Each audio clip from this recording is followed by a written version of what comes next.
Chapter 5 covers most of the rest of the book and will be broken up into sections based on how much I feel I can read per sitting. Chapter 5. Thought holes versus a more empowered understanding. A narcissist, sociopath, or psychopath versus being narcissistic, sociopathic, or psychopathic.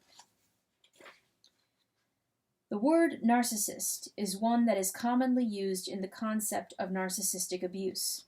However, not all those who are abusive would qualify for a diagnosis of narcissistic personality disorder or antisocial personality disorder. In fact, I think you'd find that most of the time, abusive behavior isn't even factored into making a diagnosis, which is a huge problem. From my experience, many mental health clinicians only look at severely exploitative behavior that lands a person in jail as a marker for a personality disorder, and don't seem to give a lot of weight to them being interpersonally exploitative. Using, abusing, exploiting, or neglecting a family tends to be minimized and treated as family dynamics, which to anyone who has lived through this knows it's a lot more than that. Please realize that a person doesn't need to have a clinical diagnosis of a personality disorder in order for their behavior to be damaging or even deadly. According to the Diagnostic and Statistical Manual of Mental Health, 5th edition, more commonly referred to as DSM-5, in order for a person to qualify as having a personality disorder, they must have impairments in personality, self and interpersonal, functioning and the present impairments in personality functioning, and the presence of pathological personality traits. In other words, their behavior must be pervasive, apparent in a wide range of situations, persistent, ongoing, and not due to situational factors or substance use, and problematic to a pathological degree, which negatively impacts themselves and or others, regardless of whether or not they realize the impact. According to the DSM-5, some behavior traits a person with narcissistic personality disorder, NPD, would include having an exaggerated sense of self-importance, having a sense of entitlement, expecting unquestioning compliance with their expectations, taking advantage of others to get what they want, behaving in an arrogant or haughty manner, and having an inability or unwillingness to recognize the needs and feelings of others.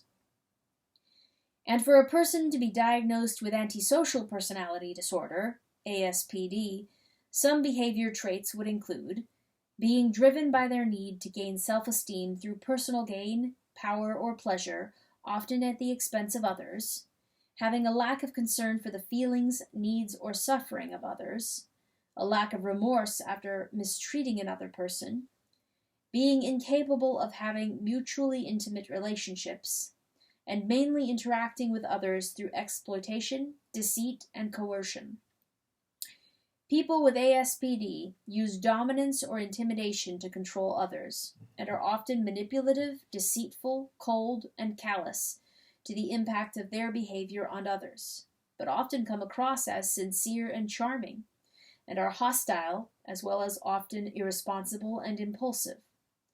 A person needs to be over the age of 18 in order to be diagnosed with antisocial personality disorder, and these behavior issues must exist outside of substance use, or what would be considered within the range of normal for their cultural or developmental stage. It's important to point out that all of these traits are human traits, and we all have them, or the capacity for them, to some degree at different points in our lives. It's not necessarily the traits themselves that are the problem. It's the degree, frequency, and a person's unwillingness to change these traits that is the problem. Narcissists not only have selfish and destructive behavior, they tend to feel superior to others because of it. So while they may realize on a certain intellectual level that their behavior is problematic, after all they can see that it's a problem in others, they don't have the emotional intelligence or insight to see these same problems within themselves. So what we would consider good behavior, such as being team-oriented, they would consider to be a weakness. In order for a person to be officially diagnosed as having either narcissistic or antisocial personality disorder, or any personality disorder, they need to be formally assessed by a mental health clinician. However, getting an accurate diagnosis can be very difficult, as most people with those kinds of behavior traits won't go to therapy. Or if they do, they can be very charming and can do a great job at manipulating a mental health clinician. Not to mention, even if the mental health clinician does see through their manipulations, there's a very good chance that they won't tell you or them that they have a personality disorder, because they most likely know that telling a narcissist they are a narcissist will only enrage them. Telling a sociopath or psychopath that they are one will only be something that they will further use for attention and feeling superior, as well as something to be used to justify their bad behavior and keep their targets roped in because they can't help it. So while I know that lots of people feel they really need something concrete to point to and say this person has a personality disorder, they may never get that validation. Frankly, I think even trying to go down that trail is a big waste of time and money and misses the larger point completely. The larger point is for us to think critically about what we are experiencing and to respond accordingly, and not turn our power and control over to other people or a diagnosis to tell us what's workable or a deal breaker. I know that so many people get hung up on wanting to know for certain if this person in their life has a personality disorder. And I get it. I really do. I was stuck on that fence for a while too. My guess is that people want to know for sure because they are thinking about this problematic behavior in terms of, if it's a personality disorder, then it's a legitimate problem and I need to walk away. But if it's not a personality disorder, then they can be fixed. That's really problematic in itself, because behavior and cures for behavior aren't a clear line in the sand, nor is changing them a simple or fast process. Not to mention, if a person's behavior is problematic for you, then that's worthy of being a deal breaker. It doesn't matter if everyone else is telling you it's not a personality disorder, or is somehow workable, or even normal. If it's a problem for you, then it's a problem. It's sort of like trying to determine what kind and how much poison is in the water you are drinking, when the reality is poison, and any amount that you are ingesting is going to be harmful to you. Being narcissistic, sociopathic, or psychopathic. The term narcissistic tends to refer to selfish, self-centered, or self-absorbed behavior. The difference between the two terms is that narcissist, sociopath, or psychopath describes a person, and narcissistic or sociopathic describes their behavior. A lot of people, myself included, tend to focus on wanting to know whether or not a person was a narcissist or a sociopath, or if they just had problematic narcissistic or sociopathic behavior. And it really doesn't matter. It's not like a narcissist or a sociopath is a vampire, demon, or somehow not a human, even though it might seem like that. They are still people, and there is no grand unmasking to be had. Some might argue that their brain chemistry is different, and while this may be true, brain scans aren't normally done on people, and while this may be true, brain scans aren't normally done on people. And even if one was to be done, there are lots of people who have altered brain chemistry who aren't destructive or dangerous. And let's take this a step further. Let's say you were to actually get a brain scan on someone who was dangerous and destructive, and their scan came back as normal. Would that mean that all their chronic lying, cheating, stealing, manipulating, and so on is somehow workable? A person is a person. It's their behavior that sets them apart. So focus on the behavior, because the behavior is what matters. Testimonial. After seeing a therapist and being on antidepressants for close to a year, my therapist finally mentioned to me that my husband sounded like a narcissist, and told me they don't change and that therapy doesn't help. I began looking into what that meant. I realized that described my ex and what I was experiencing. But then my husband went to a PhD-level psychologist who told him that he wasn't a narcissist. I was very confused and spent a lot of time trying to figure out who was right and if he really was a narcissist, or if he just had a lot of problematic narcissistic traits. I then realized that he wasn't sincerely motivated to change anyway, so it really didn't matter.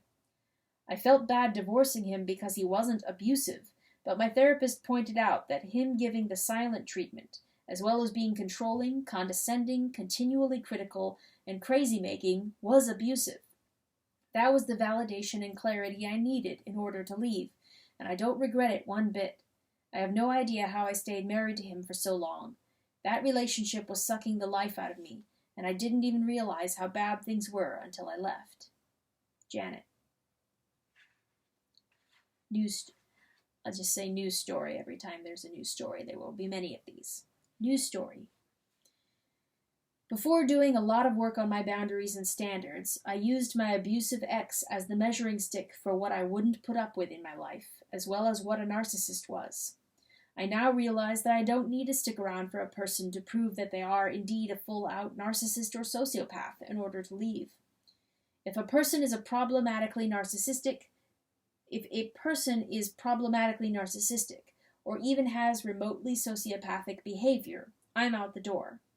I only want people who treat me with dignity, respect, kindness, and consideration in my life. That sounds so obvious, right? It wasn't to me. It took me many years to realize that I kept finding myself in abusive or exploitative friendships or relationships because I thought that being used or abused to some degree was normal. And thankfully now I realize that it's not. This might sound strange, but the hardest part at first was walking away from people who started treating me poorly. I think this was because I was so lonely. I was very quick to make these people who tended to come on so fast a large part of my life. And so when they started showing their true colors, I didn't want to leave because then I was left with a big void in my life. And so, ironically, all that loneliness I was trying to avoid and all that love I was seeking was what kept me drawn to emotional manipulators, who left me feeling even lonelier and unloved than when those relationships went sour. Rachel. News story.